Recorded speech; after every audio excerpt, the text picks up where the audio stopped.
Hi guys, welcome back. I hope everyone's having a good week. I am having a better day today than I was yesterday. Honestly, I feel like what I talked about yesterday, what I learned from God in prayer, it just really helped me a lot. In like just getting a better perspective on kind of what my days should look like right now and what I should be focusing on. And that helped a lot because then I feel like I know what I should be doing versus before I felt like kind of lost a little bit, and I felt like I was just like grasping at straws to try and get into the doors that were locked, but they were locked for a reason because I wasn't meant to go through them yet. So now I'm focusing on the doors that are open, that God wants it that way, and I'm focusing on those things, and I'm gonna just, you know, keep focused on those things rather than trying to get ahead of God's plan for my life. So things are good. And I have great news. My husband is almost done with school and he's having some good progress with possibly finding a job right when he's done with school. So I've been praying a lot about it and just asking God to like guide us to, whatever the next step is for him with jobs and stuff after school. And so I told him, I told God, I was like, I want us to follow your plan, like whatever you think is best. So I keep just telling my husband, just keep praying about it, keep following God, and like we'll be golden. We just need to make sure we follow God's plan for that. So I don't know, we'll see. He has an interview on a Friday for a promising position. So I don't know, we'll see. I'll let you guys know. I'll keep you updated. But I'm very grateful that 2 months or so that my husband was laid off, it did set us back. But I think that you know God helped us through it and everything's fine. And I think it was, you know, I think it was good for my husband in a way because it reminded him, like, okay, yeah, I need to, like, it made him realize a lot of things that he needed to realize. And so he's definitely growing into, the man of the family and the provider. And, God's definitely working on him right now. And so it's very beautiful to watch and really awesome. So it's just good. But anyways, real quick before we get into today's chapters, if there's any possible newcomers, welcome. I've been reading the Bible for I think like 10 plus months now and getting to know God. Up until last year when God came to me, I did not believe in Him. And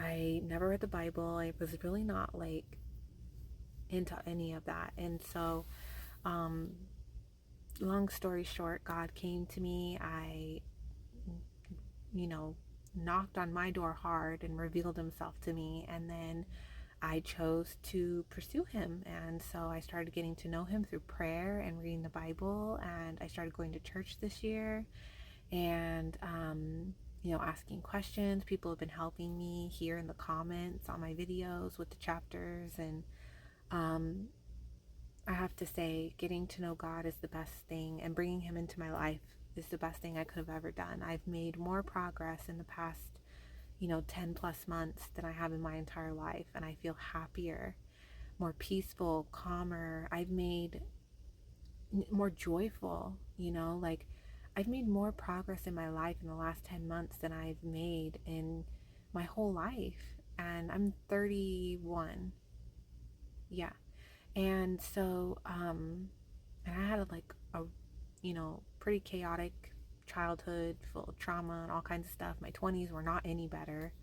Um, and I've tried everything. And I feel like since I brought God into my life, it's just amazing what He does for you and how He transforms you from the inside out. And So if you're, on the fence at all, or you're curious about God and the Bible, I have to say, without a doubt in my mind, giving God a chance and pursuing Him and trying to get to know Him through prayer and reading the Bible will be the best thing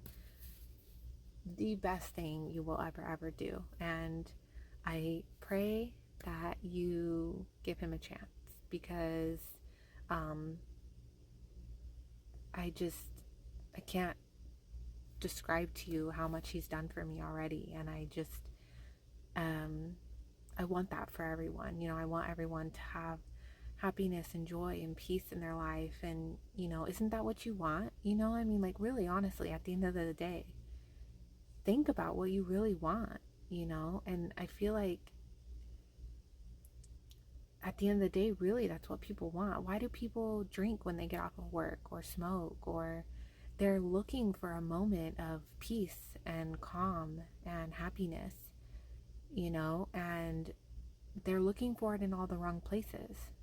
And so, because I did that too, but now I see, you know, that seeking God is the way to go. And I just am like, I want that for others. So, check out my videos. Check out a couple of them in the beginning or throughout, whatever works for you. Or you can start reading the Bible with me. My playlist is on my channel. I'm doing the full Bible. I'm a little over halfway through. Day 1 and 2 are the only days that don't have the recording of the chapters, so you'll need to look those up yourself. All the rest do, but I have to say, do it. All right, guys, let's get into today's chapters. We're almost done with Proverbs, and then we're starting a new book, but I don't know how to say it, so sorry. The words of King Lemuel, the utterance which his mother taught him. What, my son? And what, son of my womb? And what, son of my vows? Do not give your strength to women, nor your ways to that which destroys kings. It is not for kings, O Lemuel, it is not for kings to drink wine, nor for princes intoxicating drink, lest they drink and forget the law, and pervert the justice of all the afflicted. Give strong drink to him who is perishing, and wine to those who are bitter of heart. Let him drink and forget his poverty, and remember his misery no more. Open your mouth for the speechless, in the cause of all who are appointed to die. Open your mouth, judge righteously, and plead the cause of the poor and needy. Who can find a virtuous wife? For her worth is far above rubies. The heart of her husband safely trusts her, so he will have no lack of gain. She does him good and not evil, all the days of her life. She seeks wool and flax, and willingly works with her hands. She is like the merchant's ships. She brings her food from afar. She also rises while it is yet night, and provides food for her household, and a portion for her maidservants. She considers a field and buys it. From her profits she plants a vineyard.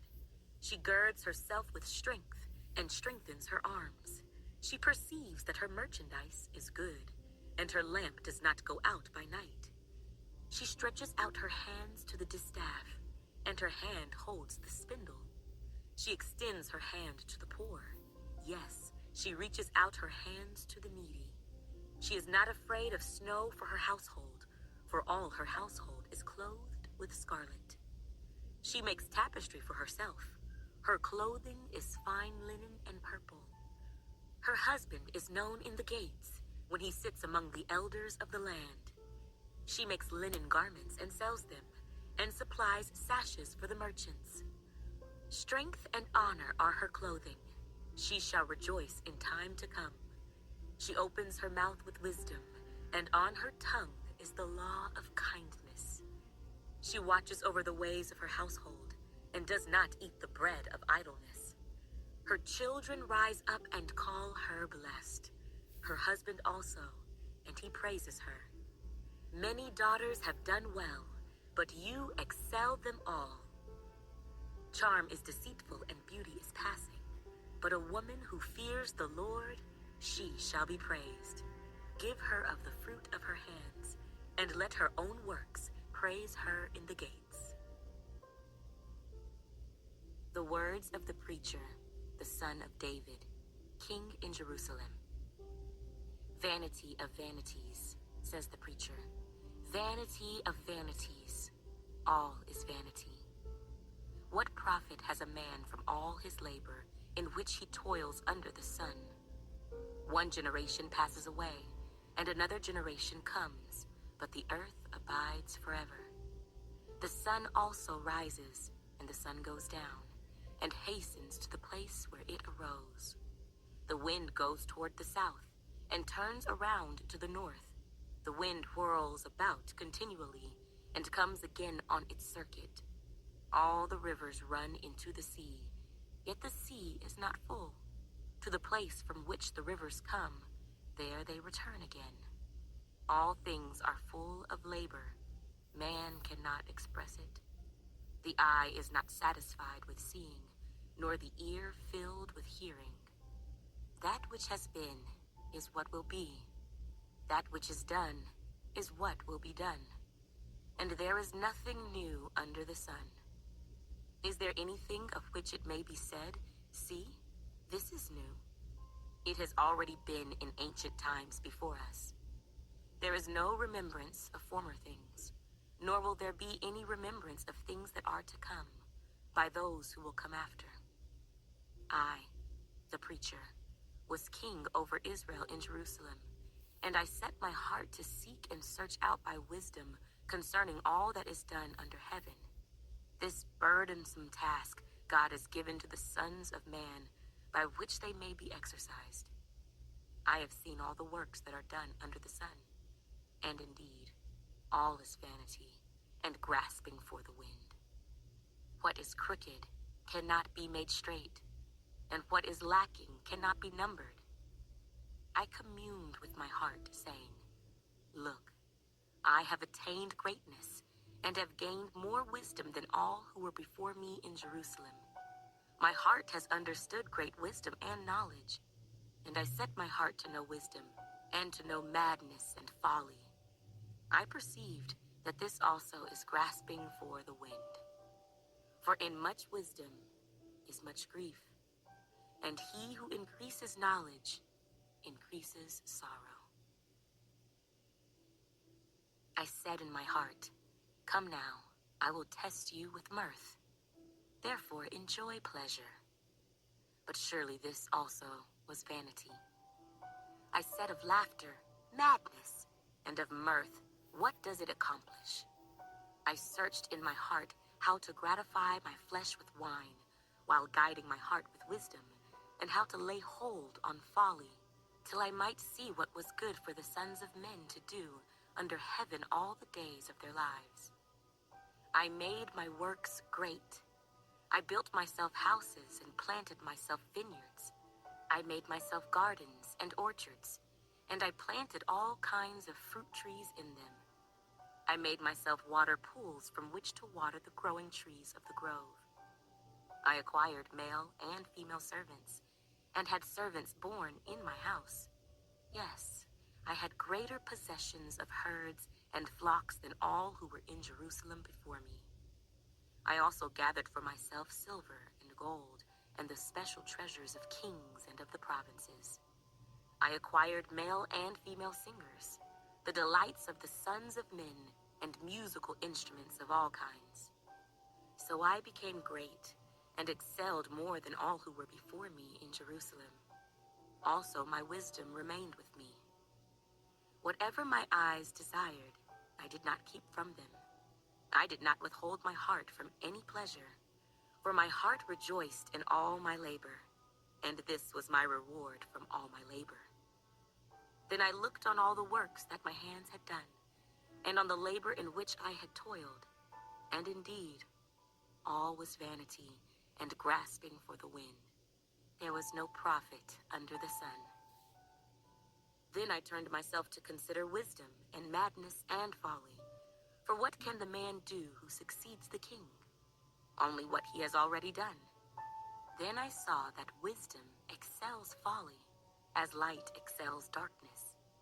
The wise man's eyes are in his head, but the fool walks in darkness. Yet I myself perceived that the same event happens to them all. So I said in my heart, as it happens to the fool, it also happens to me, and why was I then more wise? Then I said in my heart, this also is vanity, for there is no more remembrance of the wise than of the fool forever, since all that now is will be forgotten in the days to come. And how does a wise man die? As the fool. Therefore, I hated life, because the work that was done under the sun was distressing to me. For all is vanity and grasping for the wind. Then I hated all my labor in which I had toiled under the sun, because I must leave it to the man who will come after me. And who knows whether he will be wise or a fool? Yet he will rule over all my labor, in which I toiled, and in which I have shown myself wise under the sun. This also is vanity. Therefore, I turned my heart and despaired of all the labor in which I had toiled under the sun. For there is a man whose labor is with wisdom, knowledge, and skill. Yet he must leave his heritage to a man who has not labored for it. This also is vanity and a great evil. For what has man for all his labor, and for the striving of his heart with which he has toiled under the sun? For all his days are sorrowful, and his work burdensome. Even in the night his heart takes no rest. This also is vanity.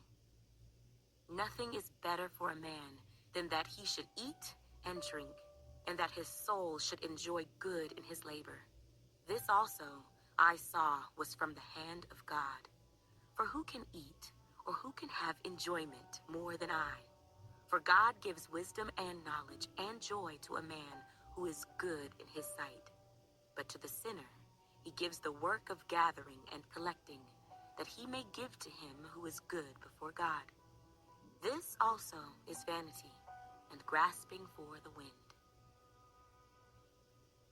To everything there is a season, a time for every purpose under heaven, a time to be born, and a time to die, a time to plant, and a time to pluck what is planted, a time to kill, and a time to heal, a time to break down, and a time to build up, a time to weep, and a time to laugh, a time to mourn, and a time to dance, a time to cast away stones, and a time to gather stones, a time to embrace, and a time to refrain from embracing, a time to gain, and a time to lose, a time to keep, and a time to throw away, a time to tear, and a time to sow, a time to keep silence, and a time to speak, a time to love, and a time to hate, a time of war, and a time of peace. All right, there we have it, guys. Good chapters today, good chapters. I wish I knew how to say the book. I don't know. I feel like I have a bruise on my arm. Yeah, that's a tough one. But to say the word Ecclesiastes, I don't know. Anyways, well, I hope you guys have a good rest of your day, and I will see you guys tomorrow for some more chapters. Bye.